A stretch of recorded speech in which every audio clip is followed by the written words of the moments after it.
The Velveteen Rabbit, or How Toys Become Real. Written by Margery Williams Bianco.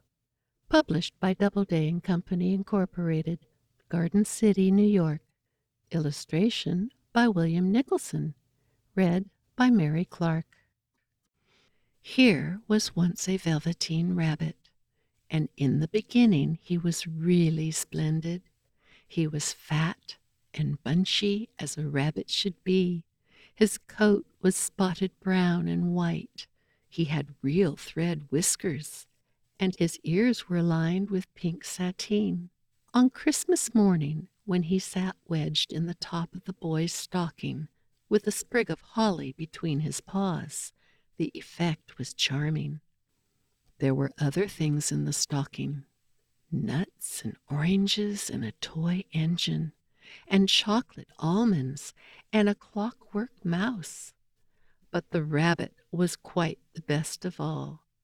For at least 2 hours the boy loved him, and then aunts and uncles came to dinner, and there was a great rustling of tissue paper and unwrapping of parcels, and in the excitement of looking at all the new presents, the Velveteen Rabbit was forgotten.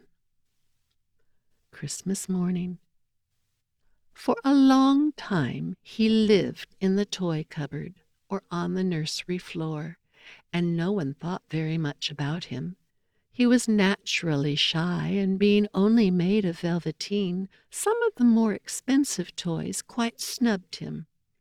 The mechanical toys were very superior and looked down upon everyone else. They were full of modern ideas and pretended they were real. The model boat, who had lived through 2 seasons and lost most of his paint, caught the tone from them and never missed an opportunity of referring to his rigging in mechanical terms.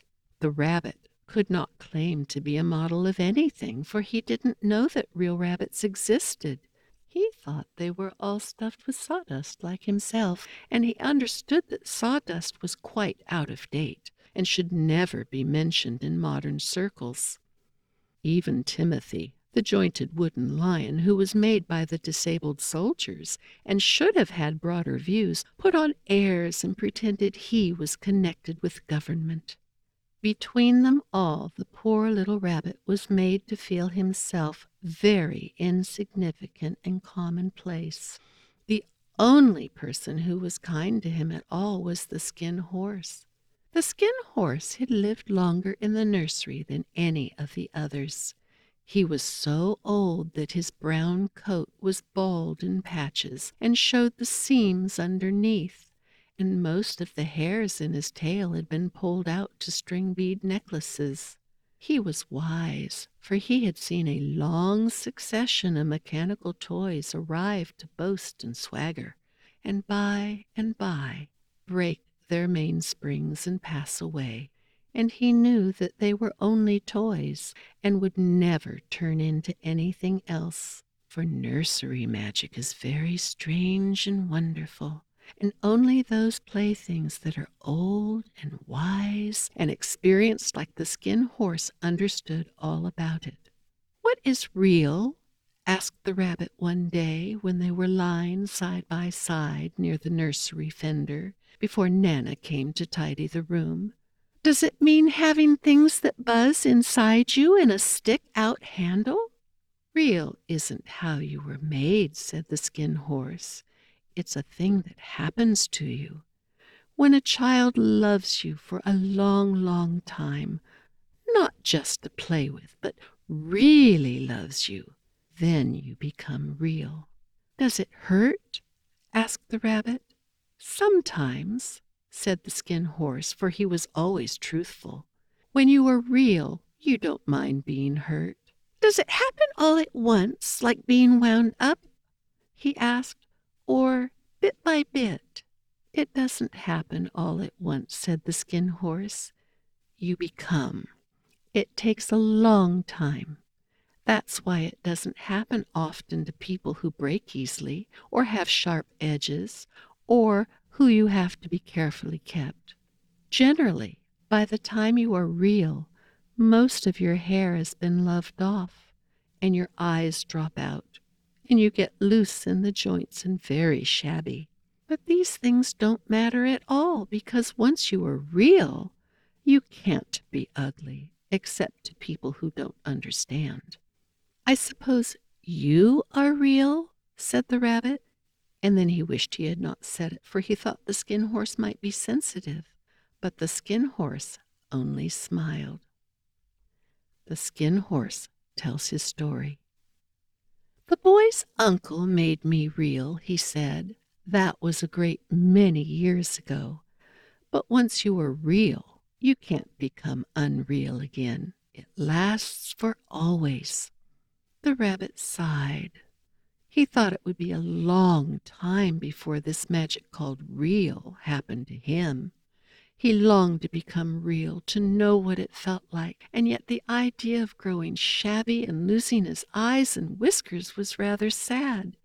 He wished that he could become it without these uncomfortable things happening to him. There was a person called Nana who ruled the nursery. Sometimes she took no notice of the playthings lying about, and sometimes for no reason whatever she went swooping about like a great wind and hustled them away in cupboards. She called this tidying up, and the playthings all hated it, especially the tin ones. The rabbit didn't mind it so much, for wherever he was thrown, he came down soft. One evening, when the boy was going to bed, he couldn't find the china dog that always slept with him.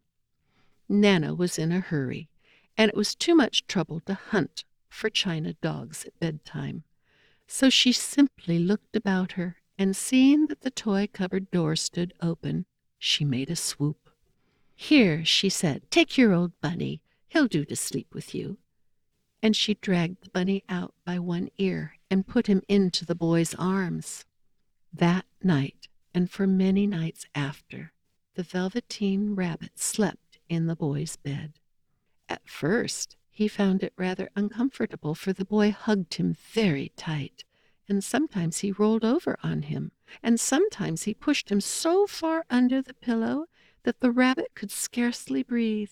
And he missed, too, those long moonlight hours in the nursery, when all the house was silent, and his talks with the Skin Horse.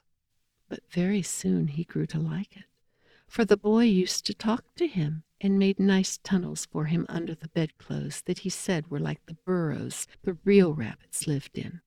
And they had splendid games together in whispers when Nana had gone away to her supper and left the night light burning on the mantelpiece. And when the boy dropped off to sleep, the rabbit would snuggle down close under his little warm chin and dream, with the boy's hands clasped close round him all night long. And so time went on, and the little rabbit was very happy, so happy that he never noticed how his beautiful velveteen fur was getting shabbier and shabbier, and his tail becoming unsewn, and all the pink rubbed off his nose where the boy had kissed him. Spring came, and they had long days in the garden, for wherever the boy went, the rabbit went too. He had rides in the wheelbarrow and picnics on the grass, and lovely fairy huts built for him under the raspberry canes behind the flower border. And once, when the boy was called away suddenly to go out to tea, the rabbit was left out on the lawn until long after dusk, and Nana had to come and look for him with the candle, because the boy couldn't go to sleep unless he was there. He was wet through with the dew and quite earthy from diving into the burrows the boy had made for him in the flower bed, and Nana grumbled as she rubbed him off with a corner of her apron. Springtime. "You must have your old bunny," she said. "Fancy all that fuss for a toy." The boy sat up in bed and stretched out his hands. "Give me the bunny," he said. "You mustn't say that. He isn't a toy. He's real."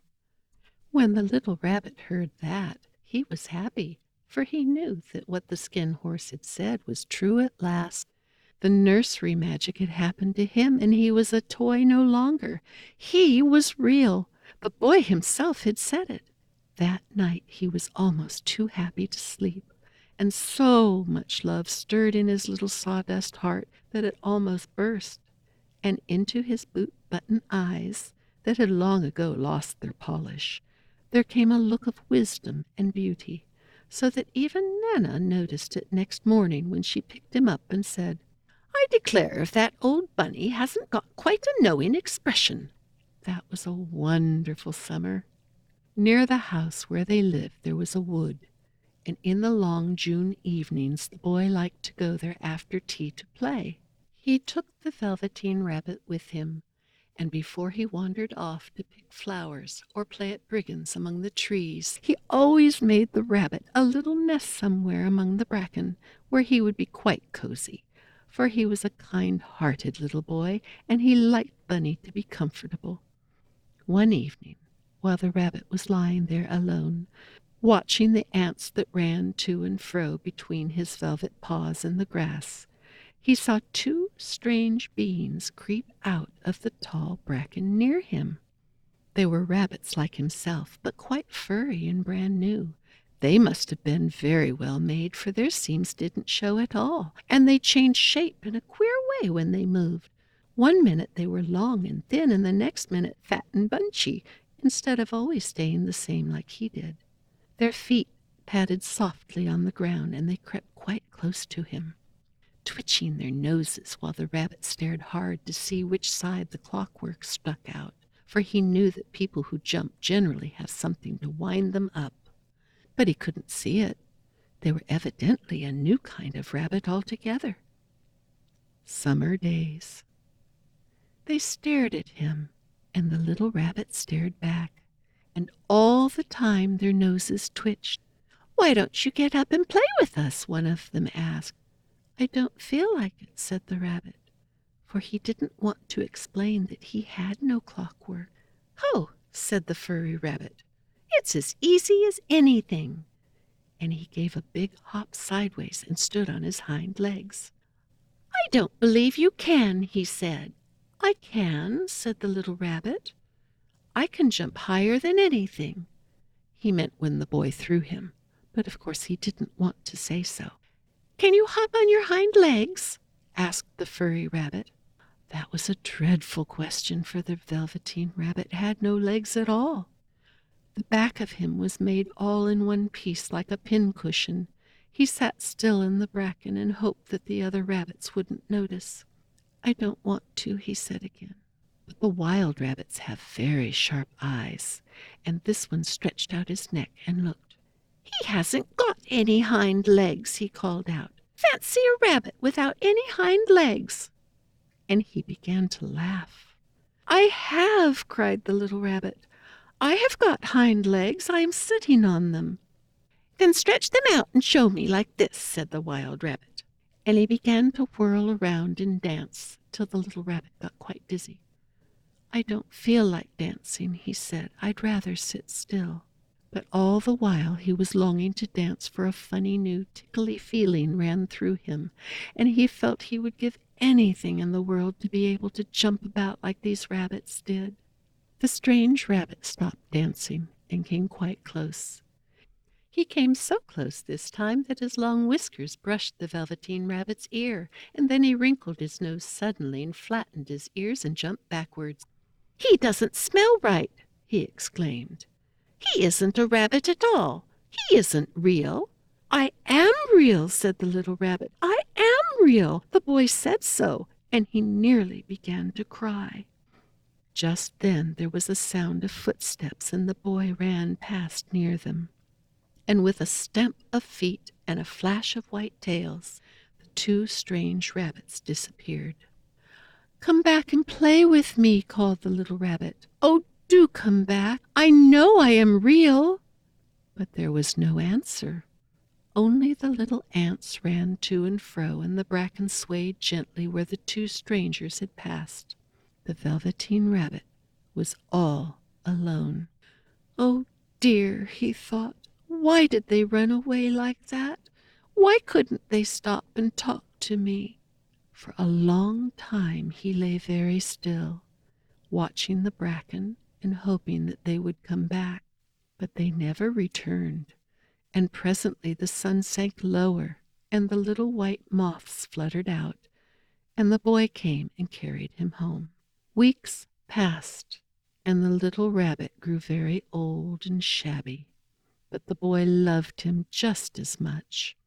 He loved him so hard that he loved all his whiskers off, and the pink lining to his ears turned gray, and his brown spots faded. He even began to lose his shape, and he scarcely looked like a rabbit any more, except to the boy. To him, he was always beautiful, and that was all that the little rabbit cared about. He didn't mind how he looked to other people because the nursery magic had made him real, and when you are real, shabbiness doesn't matter. And then one day, the boy was ill. His face grew very flushed, and he talked in his sleep, and his little body was so hot that it burned the rabbit when he held him close. Strange people came and went in the nursery, and a light burned all night, and through it all the little Velveteen Rabbit lay there, hidden from sight under the bedclothes, and he never stirred, for he was afraid that if they found him, someone might take him away, and he knew that the boy needed him. It was a long, weary time, for the boy was too ill to play, and the little rabbit found it rather dull with nothing to do all day long. But he snuggled down patiently and looked forward to the time when the boy should be well again, and they would go out in the garden amongst the flowers and the butterflies and play splendid games in the raspberry thicket like they used to. And while the boy lay half asleep, he crept up close to the pillow and whispered them in his ear. And presently the fever turned, and the boy got better. He was able to sit up in bed and look at picture books, while the little rabbit cuddled close at his side. And one day they let him get up and dress. It was a bright sunny morning, and the window stood wide open. They had carried the boy out onto the balcony, wrapped in a shawl, and the little rabbit lay tangled up among the bedclothes, thinking. The boy was going to the seaside tomorrow. Everything was arranged, and now it only remained to carry out the doctor's orders. They talked about it all while the little rabbit lay under the bedclothes, with just his head peeping out, and listened. The room was to be disinfected, and all the books and toys that the boy had played with in bed must be burnt. "Hurrah!" thought the little rabbit. "Tomorrow we shall go to the seaside," for the boy had often talked of the seaside, and he wanted very much to see the big waves coming in, and the tiny crabs, and the sand castles. Just then Nana caught sight of him. "How about this old bunny?" she asked. "That," said the doctor. "Why, it's a mass of scarlet fever germs. Burn it at once." "What? Nonsense. Get him a new one. He mustn't have that any more." Anxious times. And so the little rabbit was put into a sack with the old picture books and a lot of rubbish, and carried out to the end of the garden behind the fowl house. That was a fine place to make a bonfire, only the gardener was too busy just then to attend to it. He had the potatoes to dig and the green peas to gather, but next morning he promised to come quite early and burn the whole lot. That night the boy slept in a different bedroom, and he had a new bunny to sleep with him. It was a splendid bunny, all white plush with real glass eyes, but the boy was too excited to care very much about it, for tomorrow he was going to the seaside, and that in itself was such a wonderful thing that he could think of nothing else. And while the boy was asleep, dreaming of the seaside, the little rabbit lay among the old picture books in the corner behind the fowl house, and he felt very lonely. The sack had been left untidied, and so by wriggling a bit he was able to get his head through the opening and look out. He was shivering a little, for he had always been used to sleeping in a proper bed, and by this time his coat had worn so thin and threadbare from hugging that it was no longer any protection to him. Nearby he could see the thicket of raspberry canes growing tall and close like a tropical jungle, in whose shadow he had played with the boy on bygone mornings. He thought of those long sunlit hours in the garden, how happy they were, and a great sadness came over him. He seemed to see them all pass before him, each more beautiful than the other, the fairy huts and the flower bed, the quiet evenings in the wood when he lay in the bracken and the little ants ran over his paws, and the wonderful day when he first knew that he was real. He thought of the Skin Horse, so wise and gentle, and all that he had told him. Of what use was it to be loved and lose one's beauty and become real if it all ended like this? And a tear, a real tear, trickled down his little shabby velvet nose and fell to the ground. And then a strange thing happened. For where the tear had fallen, a flower grew out of the ground, a mysterious flower, not at all like any that grew in the garden. It had slender green leaves the color of emeralds, and in the center of the leaves a blossom like a golden cup. It was so beautiful that the little rabbit forgot to cry and just lay there watching it. And presently the blossom opened, and out of it there stepped a fairy. She was quite the loveliest fairy in the whole world. Her dress was of pearl and dewdrops, and there were flowers round her neck and in her hair, and her face was like the most perfect flower of all. And she came close to the little rabbit and gathered him up in her arms and kissed him on his velveteen nose. It was all damp from crying. "Little rabbit," she said, "don't you know who I am?" The rabbit looked up at her, and it seemed to him he had seen her face before, but he couldn't think where. "I am the nursery magic fairy," she said. "I take care of all the playthings that the children have loved. When they are old and worn out, and the children don't need them any more, then I come and take them away with me and turn them into real." "Wasn't I real before?" asked the little rabbit. "You were real to the boy," the fairy said, "because he loved you. Now you shall be real to everyone." The fairy flower. And she held the little rabbit close in her arms and flew with him into the wood. It was light now, for the moon had risen. All the forest was beautiful, and the fronds of the bracken shone like frosted silver. In the open glade between the tree trunks, the wild rabbits danced with their shadows on the velvet grass. But when they saw the fairy, they all stopped dancing and stood round in a ring to stare at her. "I've brought you a new playfellow," the fairy said. "You must be very kind to him and teach him all he needs to know in Rabbit Land, for he is going to live with you forever and ever." And she kissed the little rabbit again and put him down on the grass. "Run and play, little rabbit," she said. But the little rabbit sat quite still for a moment and never moved, for when he saw all the wild rabbits dancing around him, he suddenly remembered his hind legs.